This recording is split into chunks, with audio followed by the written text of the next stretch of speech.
It's essentially making the sale three-dimensional, right? So it's not just like logical, okay? Not just logical. It's essentially like the actual desire itself. Really sorry to cut you, bro, but can you hear me on my phone? I can hear you, mate. Yeah. Right, cheers. Yeah, my headset's been mental. It's been working all day. No worries, mate. But yeah, so it's essentially so future pace is to turn like ambiguity and skepticism, okay, which is obviously what a lot of prospects, especially in the B2C space, deal with. It's essentially to turn that into certainty and self belief, right? So like using visualization to bridge both the logical and the emotional gap, right? So one thing that's really important to consider here, which a lot of people fuck up on, is that, and this is why a lot of people's future pace sounds fucking shit, right? Is that we're not goal setting here, okay? Like we're also not dreaming.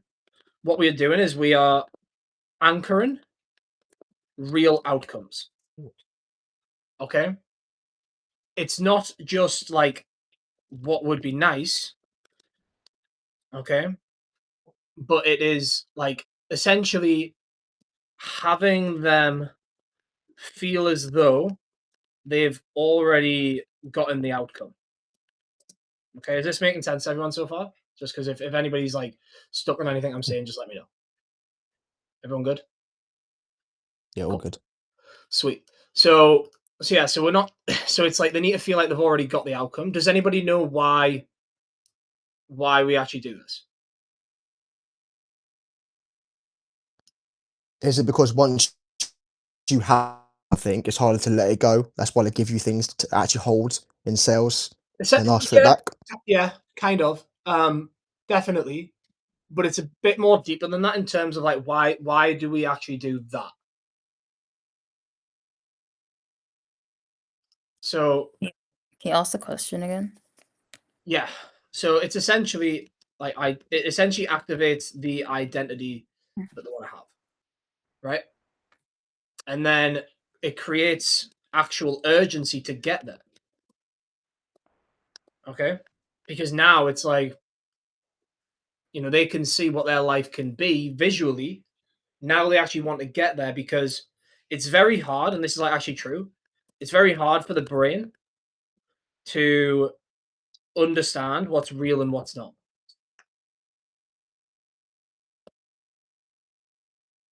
Which is why we need to make sure that when we're doing future pace, they actually feel as if it's real. Right?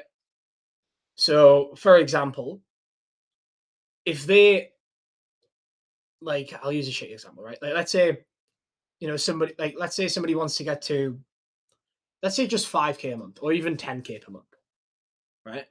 Them living in Dubai and bustling around in a Lamborghini means nothing to them because, first off, 5 to 10K a month probably doesn't enough for that, right? So it's like if you start talking about Lamborghinis, it doesn't relate to what the person is actually aiming for initially. So it's then it becomes a dream as opposed to a reality, right? But let's say somebody wants to just make 10K per month, so that because they've maybe got 2 kids, right? They want to put money aside for college, right, and basically just make sure that the kids are safe and secure. We start future pacing on that in terms of that scenario, right? Then they actually believe that it is real. Okay. So I've lost my fucking page. There we go. So what this does, all right, is it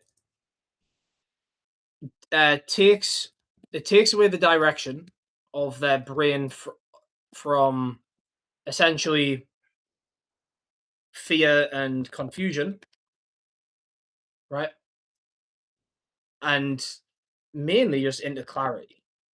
Okay. So like vague goals become specific, right? Intentions become tangible and commitment becomes actionable, right? It's how we change phrases because if you've been through the language weakness, right? It's how we change phrases from like I hope to get to 10K per month, or I am the man that makes 10K to like I am the man that makes 10K per month. Okay, that would be an example of one, right? Or it's like I hope to be a good dad. It changes that to like I am a fucking great dad, right? So it's as if they are already there, right? So the way that we do it, especially with future pace, is that we have to create emotional contrast, right? And after we've identified pain, we're actually giving them something to escape and something to get to, right? So they want to escape the current situation, but now we're actually giving them something to get to. So like the path between where they are now and where they want to be. Okay. As well as this, and this is something my mentor taught me, is that when we do this properly, the people that we sell are actually going to be way more successful as students, right? So we actually have something to work towards, right? So the first question, okay? First question of future pace is bringing in. Another thing to consider is this is an experience, not a like part of a script, right? The prospect needs to imagine this fucking vividly, or else like it's shit, right? So the first question is essentially like the opposite to current situation, right? So let's say in current situation, someone is. What offer should we do? Someone name an offer.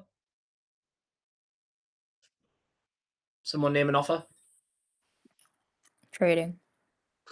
Okay, so somebody's wants to. Someone wants to get into trading, right? To leave 9 to 5, spend time with kids, right? And make more money, right? But let's say that they had a limiting belief of fear, right? Like, fear of getting scammed, whatever it is, right? So the very first question of future pace, this is my favorite way to start it, okay? When we look at the version of you, whether it's 6 months, 12 months, doesn't fucking matter. Most importantly,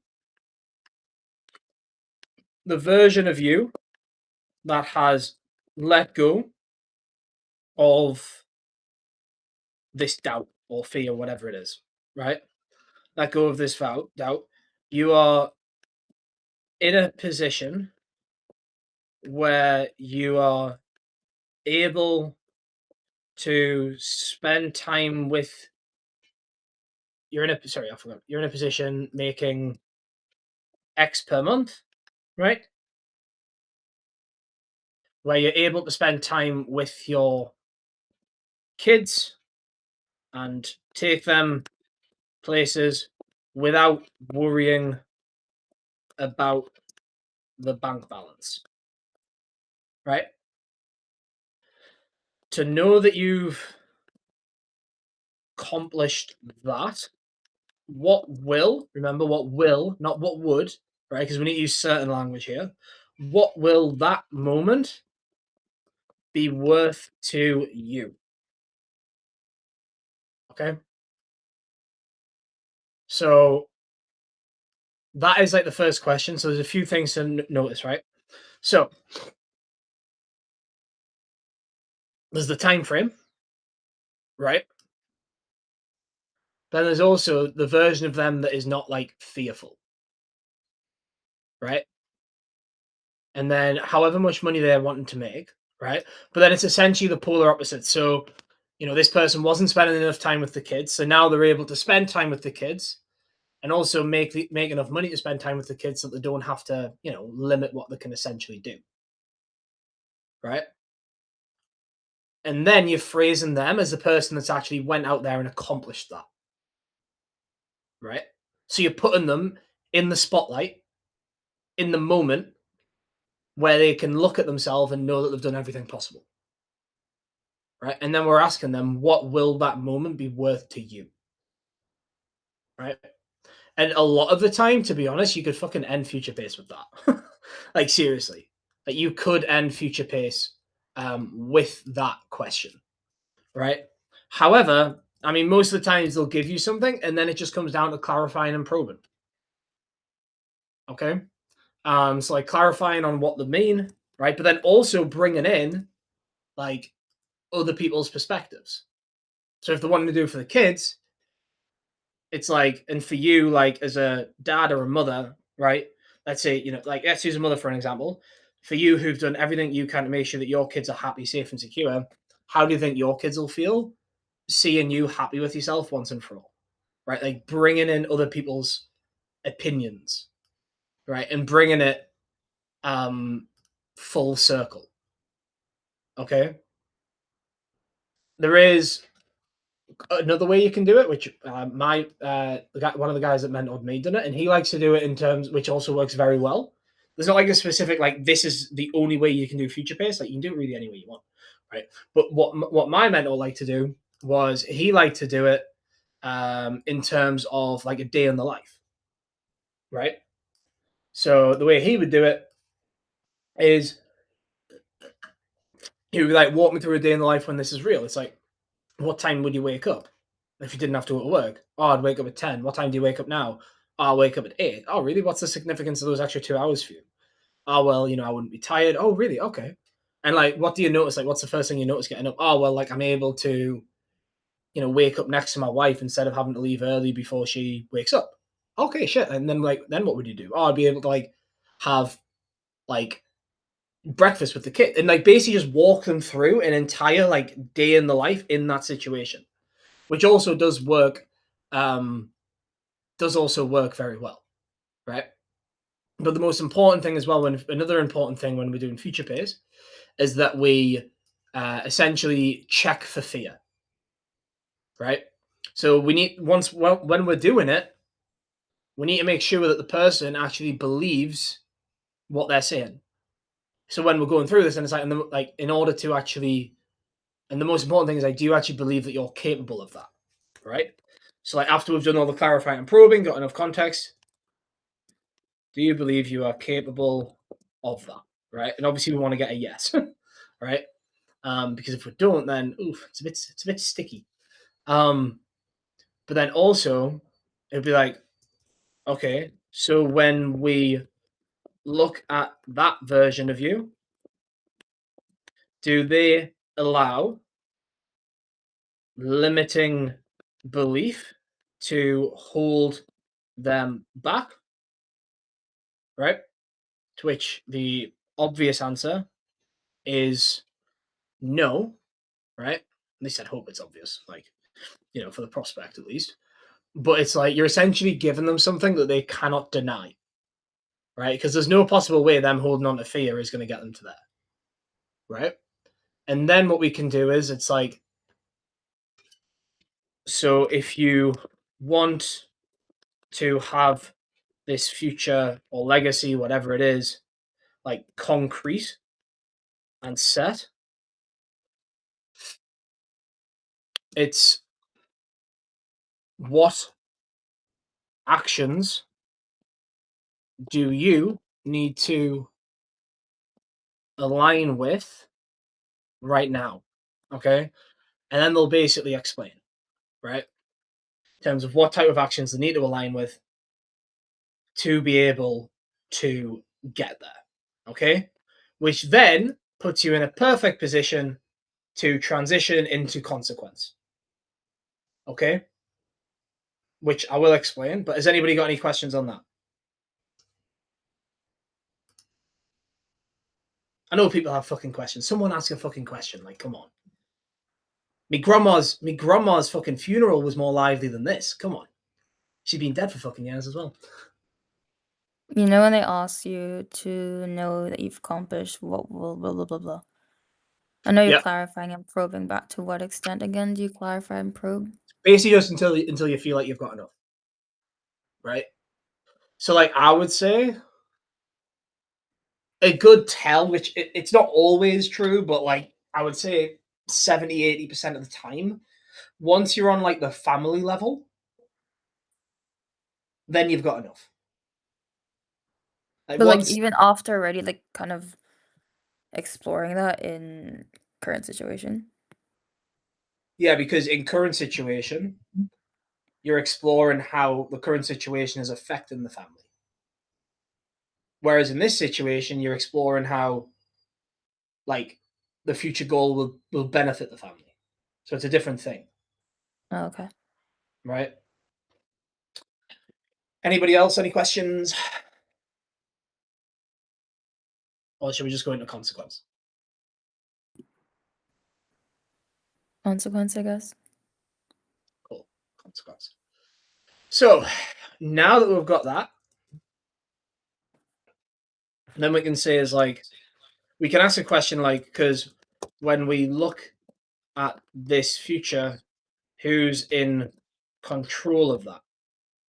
Right? To which the obvious answer is me, right? Like the prospect, me, the prospect, whatever. And then what we do is we can add in a little bit of confusion, right? We can say which also means what? And they'll be like, oh, I don't know. Right? Remember, when prospects are confused, are a little bit confused, they are the most suggestible, which means they are the least resistant in that moment. Right? So it also means that there's another side to the coin. The other side is we continue holding on to X, selling ourselves short, whatever you want to say, for another, however many years have been struggling with this, right? For another 6 months, 12 months, 18 months, whatever.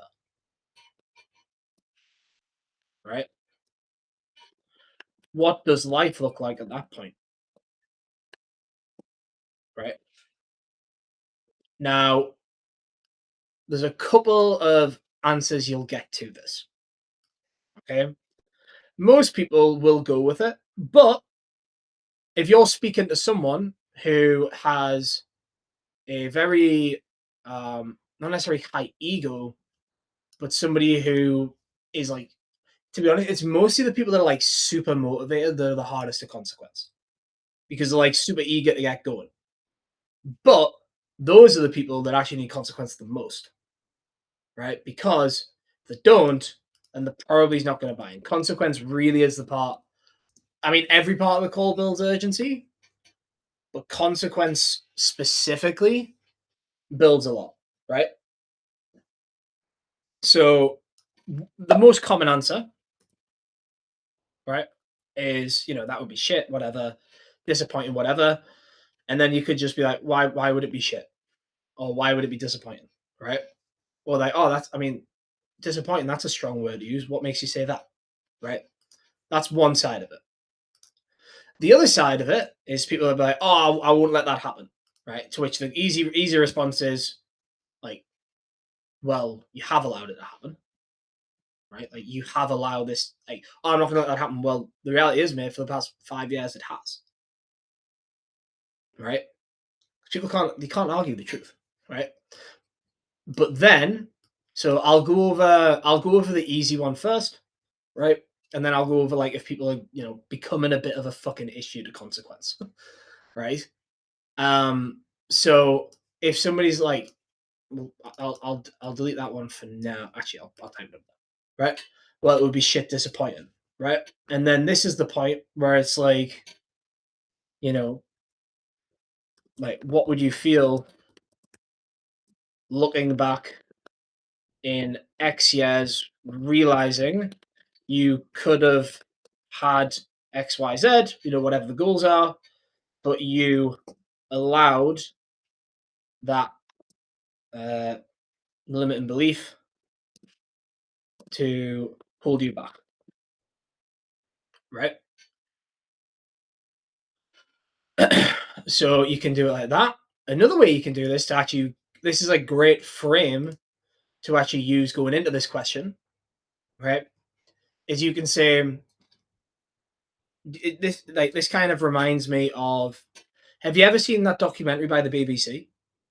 Right, and they'll be like, I mean, what documentary? Because you haven't mentioned it, right? Once again, confused. They'll be like, yeah, so you know the BBC, like the broadcaster in the UK. So they went to a hospice down south, and they went around to people and they asked them, "What is your biggest regret?" And do you want to know what's really interesting? Getting them leaned in again, right? To which they'll say yes. They'll be like, nobody actually named anything they did. It was always the stuff that they didn't do. So for you, what would you feel looking back when you're old and grey and realizing that you could have, spent the time with the kids? You could have been that dad that you wanted to be, been that dad that they deserved, but you allowed fear to stop you, or you chose fear instead of that, right? Now we're really taking it fucking deep, right? And this is an uncomfortable question to ask, right? Like this is a part of the call that's like it causes the resist. Like this part of the call, like there's sometimes a lot of resistance here, but if you back out of that resistance, that deal is never getting closed. Because if the prospect feels like they can walk over you when you start to get uncomfortable and they start to get uncomfortable, they're not going to buy it. Right? So that is that part. I don't know why I just lifted my glasses up. My eyes were feeling better. Right? And then so you can add that frame there if you want, but you don't have to use it. And then the next question is who would you be letting down by doing that? Right? Obviously then, the people care about, whatever. And then it's like, do you deserve that? No, obviously, is the answer. And then do X deserve that as well? To which the obvious answer is no, right? So then the last question, the last main question is like, are you willing to settle for that then? Right? So the point of consequences, it's not what happens if you don't do this program. That's when people do it shit. It's like, are you willing to basically settle for what you've already settled for any longer? Right? And then you can tie this down with like, why not? Or are you sure? Right? Whatever. Right? So that's like the main consequence. But if they give you like, if they start to be a bit awkward, this is how you can do it. Right? So if they say, like, oh, that won't happen, it's like, well, it has, mate. So what if it continues? Right? Another thing you'll show with the consequences, people want to keep the conversation positive. They don't want to they just don't want to look at the cost of inaction. Right? So this is the way that I like to do it. I'm just going to copy and paste because I've already got it written out. Saves me typing again. So it's like, let's say like the first question and like this, like most people will go there, right? Another way you can do it is like, you can be like, especially if you're dealing with like more like sophisticated buyers as opposed to like, the average Joe. Like if you're dealing with people, that actually are already in like a good position, whatever. It's like one thing you can do at the start is to like essentially say like, as I'm sure you already know. Right. And then you can basically say like the people I've seen with the most success in our program. So this is one option, right? Really understand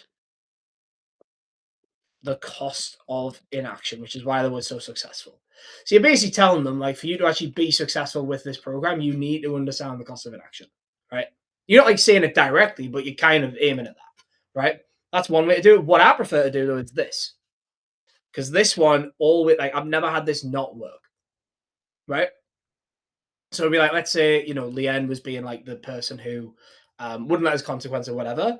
I would say, look, Leanne, like the last thing I want for you is to come into the program, you spend all this time and not succeed because like, why the fuck would you want to do that? Right? It's not good for you, but it's not good for us as a company. But the only person who can control that is you. And what's caused you to fail in the past will continue if we don't actually know, like, if we don't actually look back and realize what life can look like if we don't push forwards. So unless I know that, like, I refuse to let you inside. So convince me why you aren't going to allow that. Like, I want this for you, but like, I'm not convinced of what happens if we allow X to continue. And you're basically like repeating the question. And you're basically saying, if you don't answer this, I am not continuing the call. So it's either they have to answer it or they don't. And if they don't, they probably weren't going to fucking buy the program anyways. Right? And then once you've done that, then they're open again, and then you would